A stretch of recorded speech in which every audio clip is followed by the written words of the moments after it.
Le Canada. Beaucoup rêvent de visiter ce pays, connu pour sa nature sauvage, mais également pour ses vastes ressources naturelles.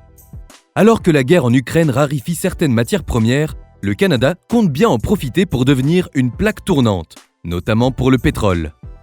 Pour cela, elle compte sur son projet phare, le Trans Mountain. Cependant, ce projet soulève des questions sur son impact sur l'environnement et les droits des peuples autochtones. Les tensions sont telles que plusieurs crises politiques ont eu lieu au sein de la nation. C'est pour cela que dans cette vidéo, nous te proposons de découvrir cet incroyable projet et de comment il pourrait aider le Canada à devenir un acteur majeur de l'industrie pétrolière.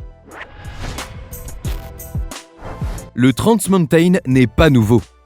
En effet, la construction de cette pipeline date de 1953. D'ailleurs, il est connu pour être le seul oléoduc qui transporte le pétrole brut et le pétrole raffiné de l'Alberta à la côte de la Colombie-Britannique. Sa construction est envisagée pour la première fois après la découverte du grand gisement Leduc numéro 1.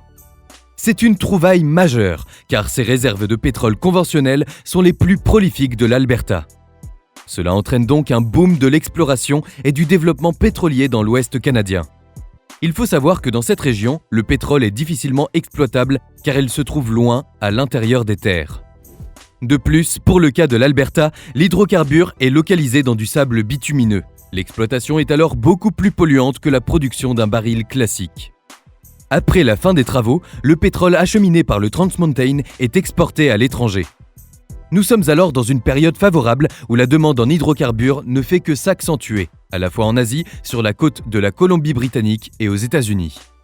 L'invasion de la Corée par l'armée américaine est également un facteur stratégique important, car les États-Unis ont une forte dépendance à l'or noir. Il en est ainsi jusqu'en 2012. Cette année-là, l'unité canadienne de la compagnie pétrolière et gazière Kinder Morgan, qui est le propriétaire de la pipeline depuis 2005, propose son expansion. L'objectif est de construire environ 900 km de nouvelles canalisations, dont la plupart seront parallèles à l'oléoduc existant ainsi que 12 nouvelles stations de pompage.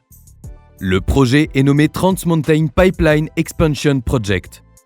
Pour expliquer ses intentions, la société défend que cela sera bénéfique pour le pays car plus de pétrole canadien sera exporté vers l'étranger, notamment dans la région de l'Asie-Pacifique.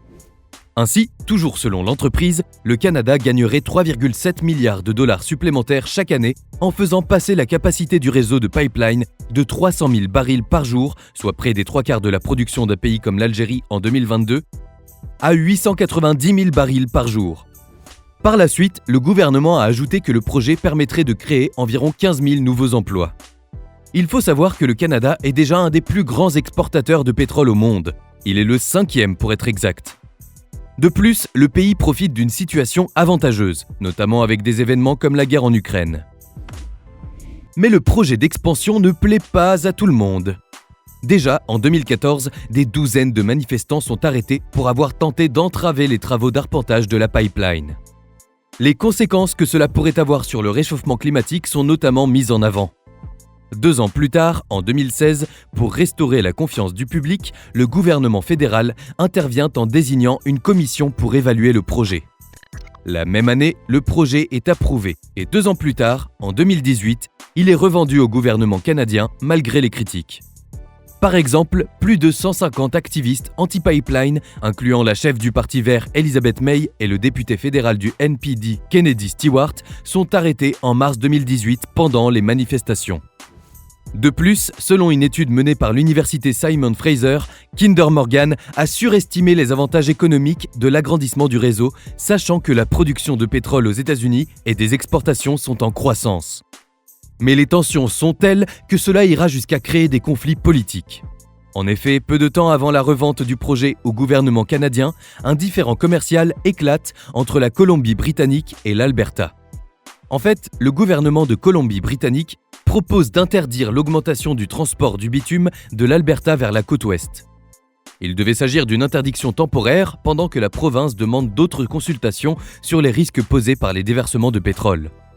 Mais Rachel Notley, la première ministre de l'Alberta, qualifie l'interdiction d'inconstitutionnelle et bafouant les accords commerciaux mis en place. Elle va alors freiner temporairement l'importation de vin de Colombie-Britannique vers l'Alberta. Par la suite, l'Alberta vote une loi pouvant empêcher ses exportations de pétrole actuelles d'atteindre la Colombie-Britannique. Cette dernière répond à la menace par une poursuite en justice. La société Kinder Morgan, qui est alors toujours propriétaire, déclare qu'elle devra abandonner le projet d'expansion si un accord définitif n'est pas trouvé entre les deux provinces.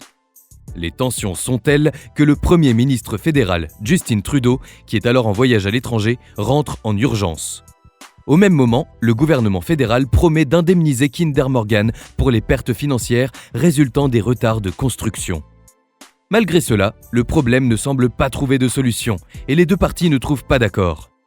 Cependant, quelques jours plus tard, le gouvernement fédéral annonce qu'il achètera le pipeline existant pour 4,5 milliards de dollars et qu'il cherchera de nouveaux investisseurs pour achever le projet d'expansion. Même si une partie de la classe politique est ravie de cette nouvelle, beaucoup qualifient cette décision de mauvaise utilisation de l'argent des contribuables. D'autres vont jusqu'à déclarer que cette décision est un échec, car celle-ci ne parvient ni à inspirer confiance aux investisseurs, ni à résoudre les problèmes politiques. Parmi les personnes soulignant le danger du projet, le droit des autochtones est souvent mis en avant. En effet, l'expansion du Trans Mountain a comme conséquence la destruction des sites ayant une profonde importance spirituelle et culturelle. Pour certains, c'est donc une poursuite du génocide culturel des autochtones. D'ailleurs, dès 2016, plusieurs Premières Nations, qui sont des groupes de population autochtones, ainsi que la ville de Vancouver, la ville de Burnaby et 2 groupes environnementaux intentent une action juridique contre le projet d'expansion. 2 ans plus tard, la Cour d'appel fédérale conclut que le gouvernement a manqué à son devoir de s'engager dans un dialogue constructif et fructueux auprès des Premières Nations. Elle ajoute que l'Office national de l'énergie, alias ONE, n'avait pas le droit d'exclure l'expédition maritime de sa définition du projet. En effet, l'objectif est d'envoyer le pétrole en Asie-Pacifique. Elle a donc failli à ses obligations par rapport à la loi sur les espèces en péril. Cette loi constitue un engagement clé du gouvernement fédéral en vue de prévenir la disparition d'espèces sauvages et de prendre les mesures nécessaires pour les rétablir. Elle prévoit la protection légale des espèces sauvages et la conservation de leur diversité biologique. La Cour termine en obligeant l'ONE à proposer des mesures pour atténuer l'impact du trafic des navires pétroliers sur les orques et autres mammifères marins.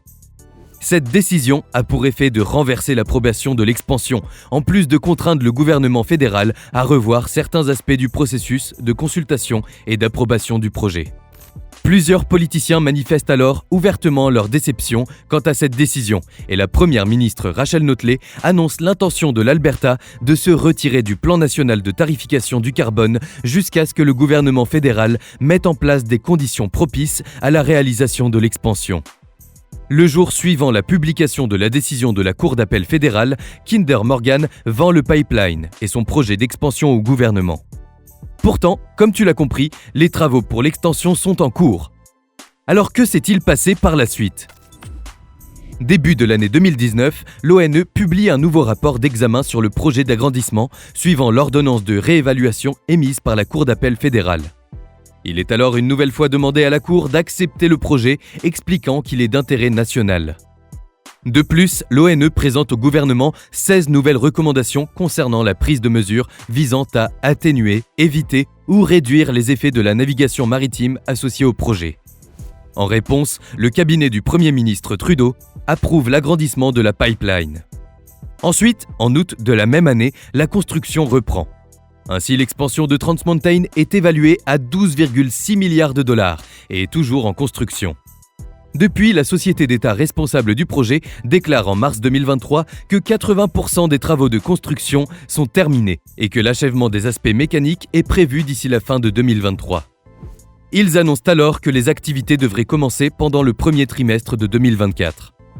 Cependant, au début de l'année, le projet connaît des problèmes techniques qui pourraient retarder l'agrandissement de l'oléoduc. Ainsi, selon la société, l'ouverture devrait donc avoir lieu au deuxième trimestre. Affaire à suivre.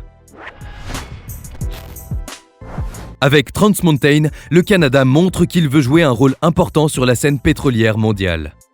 Cependant, le pays a rapidement été confronté à des dilemmes sociaux, environnementaux et politiques. Car même si les avantages économiques du développement des ressources pétrolières sont indéniables, les préoccupations environnementales et les droits des peuples autochtones freinent une partie de la classe politique ainsi que certains Canadiens. Cependant, le pays semble avoir fait son choix et les travaux seront bientôt terminés. Mais est-ce que cela sera suffisant pour s'imposer comme géant du pétrole ? Affaire à suivre. En tout cas, le Trans Mountain est devenu un symbole des défis complexes auxquels le Canada est confronté entre profit et respect de l'environnement.